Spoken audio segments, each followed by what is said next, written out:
Oui, Monsieur le Président, chers collègues, je serai assez bref puisqu'il s'agit pour nous de nous prononcer concernant en tout cas le compte administratif sur un document essentiellement technique qui certifie la bonne application du budget et que nous avions voté et il n'y a pas d'éléments mettant en cause la bonne sincérité ou un dysfonctionnement quelconque. Et pour faire d'une pierre deux coups, puisque mon intervention va aussi valoir pour le rapport d'activité, on gagnera du temps, je dirais juste et simplement que nous validons ces documents qui nous renvoient au mandat précédent,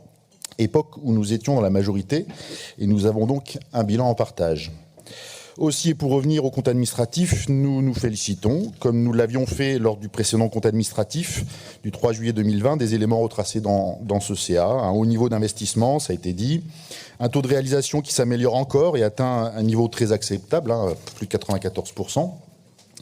Des ratios globalement bons ou qui, pour l'endettement notamment, trouvent dans leur dégradation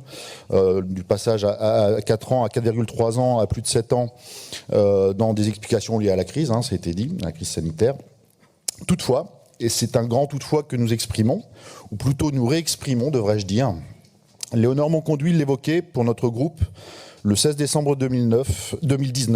lors de ce budget 2020. De manière générale, un budget qui ne représente pas le sursaut attendu pour répondre à l'urgence. Si nous avions 20 ans devant nous, ce serait parfait. Or, l'année 2020 va être cruciale pour faire face aux enjeux. Preuve s'il en était besoin, puisque c'est Léonore que je viens de citer, que Léonore et le groupe écologiste mesuraient déjà avant crise les perspectives qui nous attendent dans le monde nouveau qui s'avance devant nous. Ces perspectives, nous les énoncions à nouveau lors du débat d'orientation budgétaire 2021 et du vote du budget, avec une réponse très optimiste que vous apportiez à des incertitudes. Vous noterez au-delà des points relevés tout à l'heure par Nicolas Thierry sur les catastrophes dites naturelles qui s'enchaînent à cause du dérèglement climatique, du contre-coup économique à la crise sanitaire qui pointera le bout de son nez en 2022, que 2021 voit sa croissance freinée par des problèmes d'approvisionnement, dommages collatéraux de la crise sanitaire et de la mondialisation qui en portent les fruits. L'année 2020 était exceptionnelle, l'année 2021 lui ressemble grandement, si ce n'est en pire. Pouvons-nous croire que les suivantes seront à notre ordre?